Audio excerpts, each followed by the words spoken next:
Buenas noches, mis queridos antipeje. Yo creo que pocos nos hemos puesto a pensar que las políticas ambiciosas de Andrés Manuel son realmente un riesgo para México. El Instituto Mexicano de Ejecutivo de Finanzas advirtió que la falta de contrapesos en el poder legislativo y los programas sociales del virtual presidente electo de la República, Andrés Manuel López Obrador, representan un riesgo para la economía del país. Fernando López Macari señaló que el dominio de Morena en el Congreso de la Unión podría significar la imposición de políticas que no medirían su costo. Expuso que un ejemplo es la política asistencial que visualiza López Obrador con pensiones del doble para los adultos mayores y becas para jóvenes que podrían representar un gasto de más de 500 mil millones de pesos. Esto sin contar las refinerías que quiere crear, el Tren Maya y además el aeropuerto. La reducción de los salarios de los altos funcionarios apenas generaría un ahorro de 5 mil millones de pesos para esos 500 mil millones de pesos que necesitaría o hasta más para cumplir con todas estas políticas asistencialistas. Esa acción es insuficiente, pero claro, esa acción debe venir acompañada de recortes en gastos, en recortes en privilegios que tienen los funcionarios públicos, de combate a la corrupción, algo en lo que Andrés Manuel no es experto, porque como lo he comentado en muchas ocasiones, Andrés Manuel aumentó la corrupción del Distrito Federal cuando fue jefe de gobierno. La reorientación de gastos con una sola acción no se puede lograr, tiene que ser un conjunto de acciones. Añadió que la renegociación del Tratado de Libre Comercio de América del Norte y los roces entre Estados Unidos y China, también con Rusia, por sus políticas proteccionistas, se suman a los riesgos que enfrenta la economía del país. Carlos Ursúa, líder del equipo de transición en economía y finanzas, asegura que existen márgenes para obtener ahorros presupuestales, reduciendo los costos de las operaciones del gobierno sin afectar la provisión de bienes y servicios de la población. Para algunos especialistas y exfuncionarios, las medidas que quiere implementar Andrés Manuel son un arma de doble filo, que puede generar ahorros y menor presión en las finanzas públicas, pero también puede ser un detonante de una fuga de talentos del servicio público hacia la iniciativa privada, además de ser un posible detonante de mayor corrupción por parte de los funcionarios que ganarán mucho menos. Alfonso Romo admitió que en una entrevista con Ciro Gómez Leiva para Radio Fórmula que van a sobrar recursos para combatir a la corrupción, si es posible esto, pero admitió que no todo lo que promete Andrés Manuel será posible de realizar.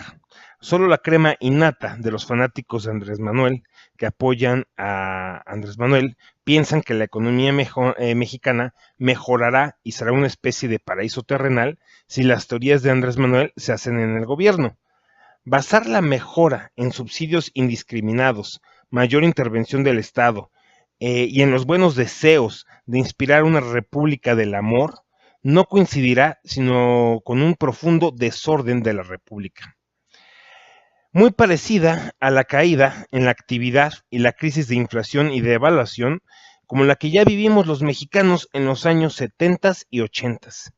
En verdad que la economía mexicana necesita reingeniería, en especial en los gastos públicos, y es verdad que no es satisfactorio que tengamos un crecimiento promedio del 2% anual, y es verdad que las finanzas públicas son frágiles y muy soportadas por el endeudamiento.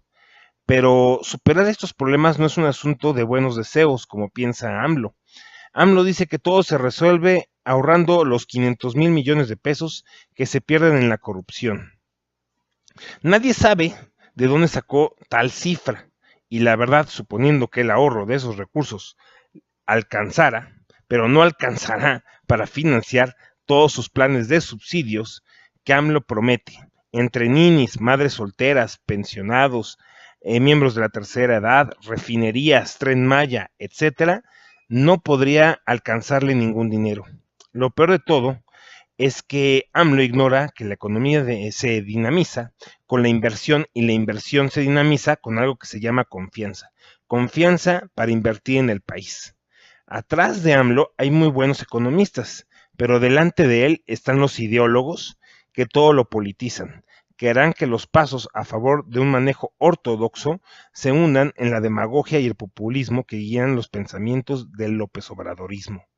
México no puede gastar más si no aumenta los ingresos públicos.